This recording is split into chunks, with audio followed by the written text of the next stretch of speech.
오늘은 6.25 전쟁이 있었던 날입니다.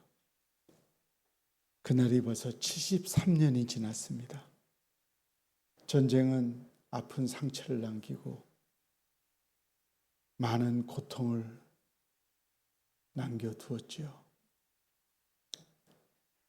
하나님께서 이 땅에 다시는 전쟁이 없도록 하나님께서 전쟁을 못하게 하실 것을 믿습니다.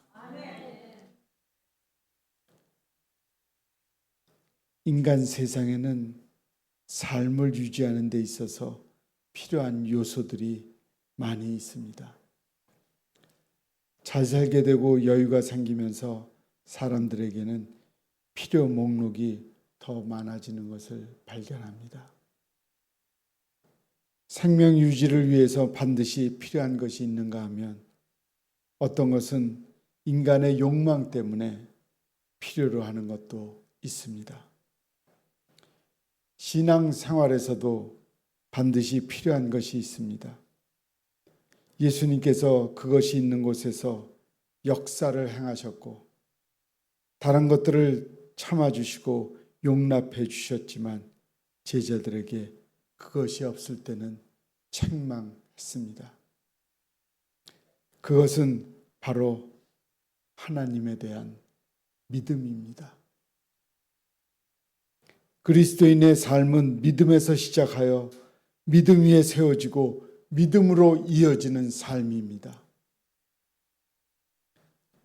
최수연의 산동네 공부방, 그 사소하고 조용한 기적에는 아이들을 사랑하는 아름다운 욕심이 펼쳐지고 있었습니다. 아이들의 말에 가슴이 시리고 아팠습니다. 무엇이 아이들로 하여금 그런 생각을 하게 만들었을까요? 한창 꿈과 희망을 갖고 살아야 할 아이들이 미래의 자기 모습으로 그린 그림은 가난한 산동네에서 벌어지고 있는 모습에서 벗어나지 못하고 있었습니다. 그날 아이들과 함께 수업을 하면서 얼마나 속울음을 울었는지 모릅니다. 아이의 마음에 조금은 다른 세상을 그려주고 싶었습니다. 욕심일까요? 하지만 오늘도 미련스럽게 그 욕심을 내봅니다. 자기 혼자만이 행복을 추구하면서 거기에만 머물러 있다면 그것은 이기적인 욕심이 되지만 다른 사람의 행복과 연관된 쪽으로 한 걸음 더 내디딜 때 그것은 아름다운 욕심이 됩니다. 꿈을 꿀 수 없는 가난한 아이 가슴에 희망을 심어주려는 그 욕심이 아름다운 것은 그것이 남을 위한 것이기 때문입니다. 신앙생활을 하면서 그리스도인에게도 진정으로 필요한 것이 아름다운 욕심입니다. 믿음이 부여한 자로 서려는 욕심이야말로 하나님 앞에 나를 바로 세우는 것이 되며 하나님의 세계를 이 땅에서 맛보게 하는 비결이 될 것이기 때문입니다. 풍요 속에 빈곤이 있는 것처럼 오늘 시대에도 교회가 있고 여러 신앙 프로그램이 많은 시대를 살고 있지만 믿음의 차원에서 상대적 빈곤에 헤맬 수 있습니다. 믿음이 적은 자들아, 인자가 올 때가 올 때에 믿음을 보겠느냐? 말씀하셨던 예수님의 안타까운 외침은 혹 우리를 향한 외침이 아닌지를 깊이 생각해야 합니다. 세계적, 경제적으로 위기로 인해 수많은 어려움들이 찾아왔고 삶의 고난은 우리의 영적 생활을 위기 가운데로 이끌어냈습니다. 이러한 때에 진정으로 필요한 것은 다른 어떤 것보다도 믿음입니다. 진정한 승리는 물질이 없어서나 삶의 평탄함이 없어서가 아니라 믿음이 없기 때문에 주어지지 않습니다. 오늘 본문은 우리에게 필요한 진정한 믿음이 무엇인지를 보여줍니다. 믿음이란 내가 하나님을 어떻게 하나님으로 이해하고 있느냐에 의해 결정이 됩니다. 왜냐하면 우리의 믿음은 하나님의 근거에 있으며 그 믿음은 또한 하나님께서 주실 수 있는 분이시기 때문입니다.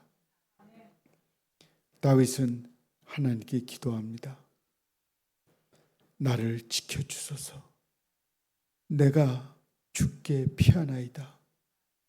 주는 나의 주님이시오니 주밖에 나의 복이 없다 하였나이다. 1절과 2절입니다. 다윗은 하나님을 자신의 주님으로 하나님 그분이 나의 복이 된다고 했습니다. 그렇게 고백하고 믿는 사람만이 나를 지켜달라. 나는 주님께 속하였다고 고백할 수 있습니다.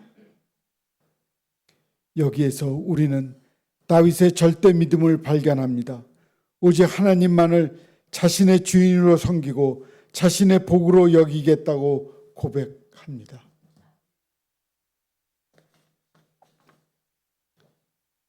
시인은 여호와가 나의 주님이라고 고백합니다. 그 고백은 나의 주의 종이다. 나는 주님께 속했다고 고백하는 겁니다. 나는 주님께 속했기에 내 삶은 그분께 의존하고 있습니다. 여호와께 속했기에 하나님께서 나의 필요를 채워주실 것을 확신하고 있습니다.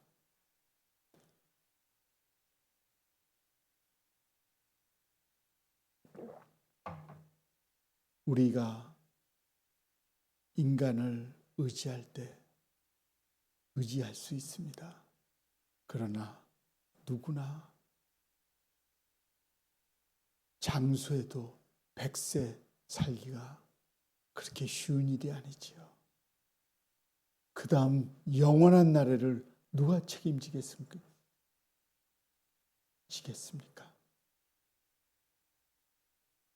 영원한 나라, 천국, 하나님만이 우리를 책임져 주십니다. 인간이 책임을 못 져줍니다. 그건 거짓입니다. 인간이 영원한 책임을 지겠다는 것은 거짓말입니다. 우리가 믿고 있는 주님만이 우리를 영원히 책임집니다. 이 시인은 여호와를 그의 산업과 잔이라고 부르면서 이스라엘 땅에 들어가 기업을 차지했던 가나안의 역사를 상기시킵니다. 각 지파와 가족과 각 개인들이 그들의 기업으로 각 분깃을 받을 때에 줄로서 구역을 정하고 제비를 뽑아 자신의 기업을 할당받습니다. 여호와는 바로 이러한 소득을 수여하시는 하나님으로 이해되고 있습니다. 하나님을 나의 주님으로 고백했다면 내가 그분을 전적으로 의존하고 있는 존재라는 것을 인정한다면 하나님께서 우리의 필요를 채워 주실 것입니다. 믿기를 바랍니다.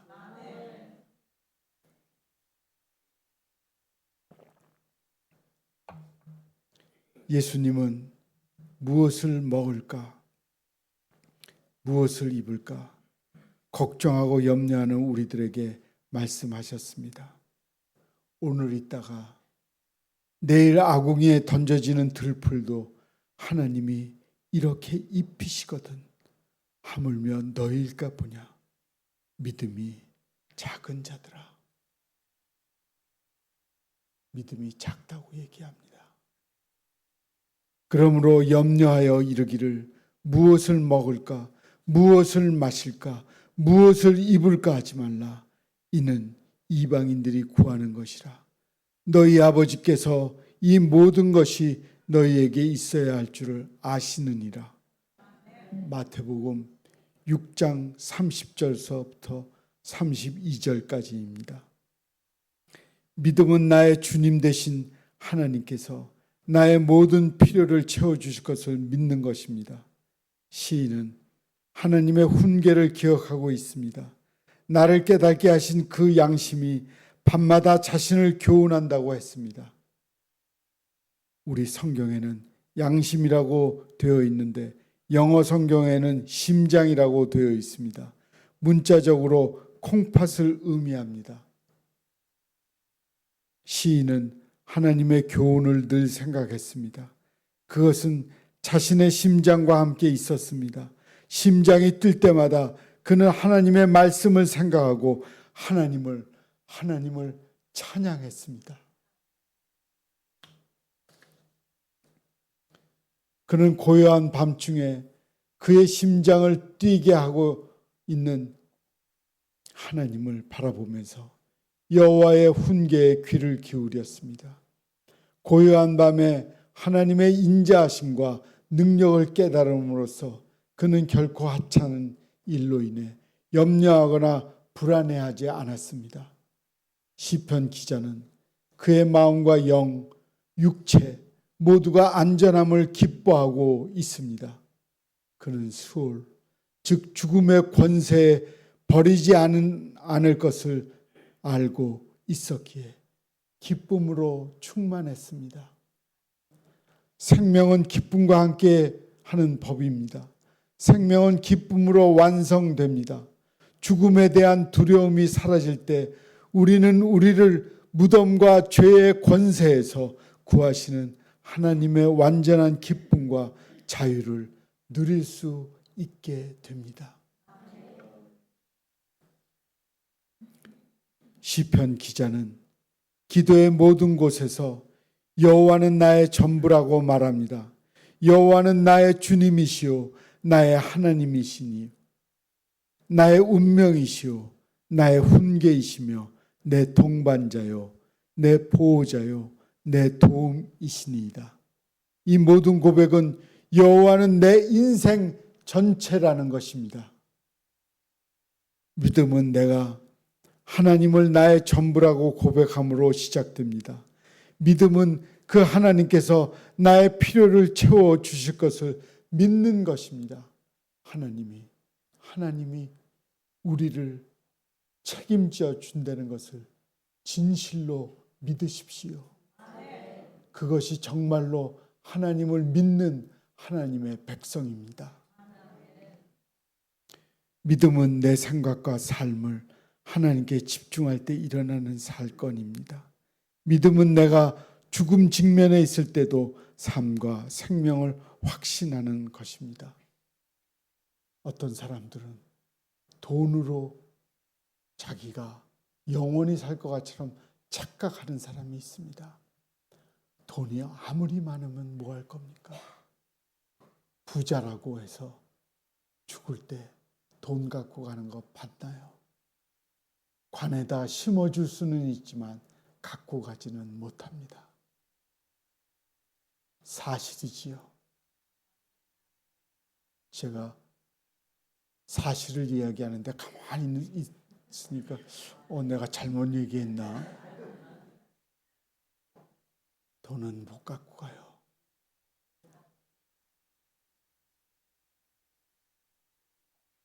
하나님과 영원히 같이 사십시오. 시편 16편 8절을 새 한글 성경으로 말씀을 마치도록 하겠습니다. 내가 여호와를 모십니다. 내 앞에 언제나 여호와가 내 오른쪽에 계셔서 나는 흔들리지 않습니다. 이러므로 내 마음이 즐겁고 내가 영광을 누리며 기뻐합니다. 내 몸도 안전하게 살아갑니다. 아멘.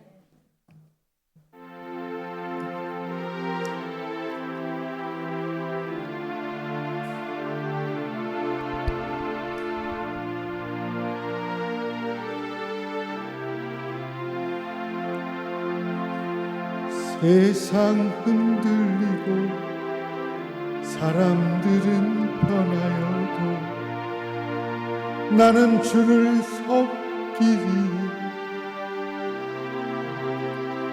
주님의 사랑은 영원히 변하지 않네. 나는 주를 신뢰해. 오직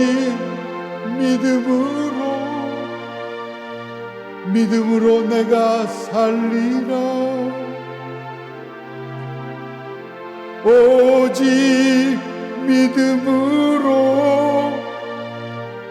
믿음으로 내가 살리라. 같이 하자. 믿음 흔들리고 사람들 주를 떠나도 나는 주를 섬기리. 주님의 나라는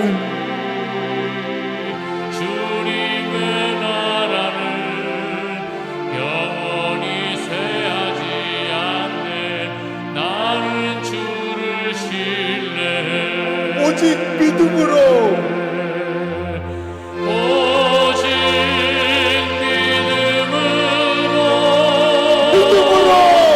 믿음으로 내가 살리라.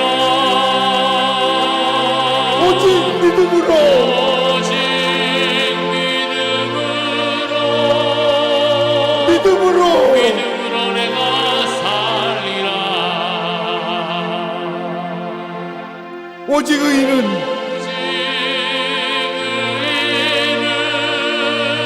믿음으로 말미암아 살리라. 오직 의인은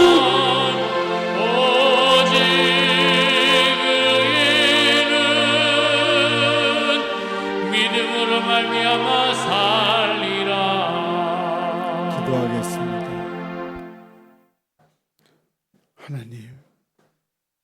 하나님은 우리의 영혼의 피난처까지 되십니다.